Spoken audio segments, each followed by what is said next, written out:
So let's talk about this. The challenge around kindness, the first thing, is the enemy of kindness, which is incivility. So I talked to a lot of people who happen to work in healthcare and asked, like, what are the most common forms of incivility that you see? And here they are. And these are not victimless crimes. 25, and this is interesting, I want you to hear this, statistically speaking, 25% of the time when people deal with incivility in the workplace, they take it out on the people they're entrusted to serve. So that's our patients. So 1 out of every 4 nurses who deals with incivility on the unit takes it out on the patients they're entrusted to serve. That's really, really scary. And as I like to say, what we allow is what will continue. We've got to figure out how to deal with this. So we're going to.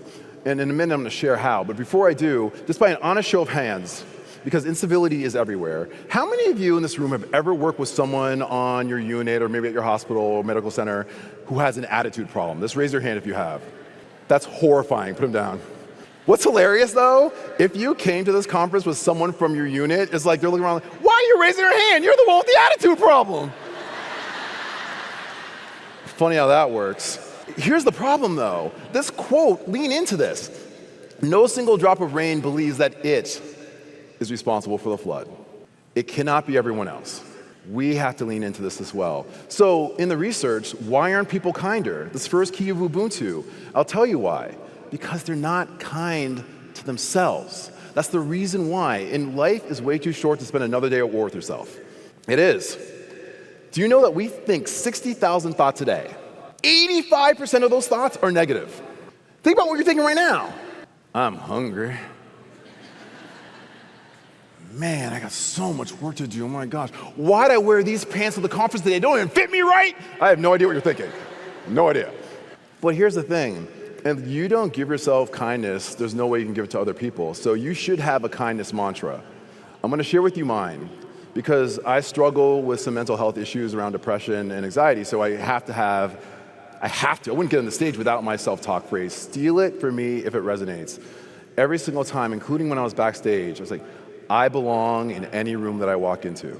I do. And you've got to remind yourself of that when things get hard. This is the first thing that you got to have a phrase that you can lean in on when you're doing the work of healing others. But it often starts with healing yourself. So that first step of kindness, yes, if we want to be kind to others, we've got to start with ourselves. But I'm going to give you something practical that you can do. A lot of people talk about self-care. I remixed it. It's the DJ Shola version. That's called Tough Love Self-Care. And this is the hard stuff. This is not like going to the spa. These are the things that the most resilient, strong, thoughtful people do, and quite frankly, the kindest people do. These are the things that aren't very fun, but if you do it, it'll change your life. Here you go. And there's a lot on the screen. And I can guarantee you there's something on the screen that you know you need to do, right?